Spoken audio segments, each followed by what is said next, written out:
Fellow introverts, while we may cherish our solo time, yeah, try that again. Fellow introverts, while we may cherish our solo time, we are still human. And as humans, we all have a fundamental need to connect. When those social bonds are lacking, loneliness can set in. And while no one wears their loneliness publicly, make no mistake, it does take a real toll. And since the pandemic, uh, I've seen more of it abound. And as author Susan Cain shared in her seminal book Quiet on the Power of Introverts, introverts, in contrast, may have strong social skills and enjoy parties and business meetings, but after a while wish they were home in their pajamas. They prefer to, they prefer to devote their social energies to close friends, colleagues, and family. Now, I know it can be tempting to retreat further inward and isolate when you feel desolate. But we must recognize that the cure for loneliness is not solitude, it's pushing past our introverted tendencies to nurture meaningful relationships.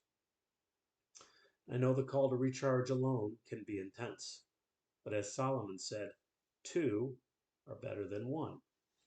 For if they fall, one will lift up their fellow. And let's face it, we all need community. So I want to share three simple but courageous steps introverts can take to fill their cup. I'm looking for my cup of human connection. First, first step, get out of the house regularly. Now, I know we find comfort in the walls of our home, but while introverts often avoid idle small talk, making an effort to socialize lightly is better than utter isolation. So, again, challenge yourself to one coffee date a week, maybe starting with a close friend before working up to acquaintances. A simple shared activity fosters surprising bonding. Second, silence that inner critic. Remember that voice that tells you people must be annoyed or bored by you? Push past it. Remind yourself that, hey, you're interesting and have worthwhile perspective to share if given the chance. Send that reassuring text to someone you haven't spoken to in a while. Ask about what's going on in their life. Give some genuine compliments. Remember, you have more to offer than you realize. Third, broaden your horizons. It's easy to cling to the few close confidants we allow into our inner realm. But counseling teaches us not to put all our emotional eggs, you in one basket. So join a club, volunteer somewhere, start small. The bonds that we create over shared purpose have a magical way of filling us up. And you might just meet some new friends.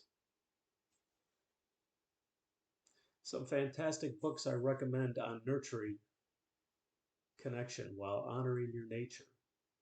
Quiet, again by Susan Cain on the strengths of introversion.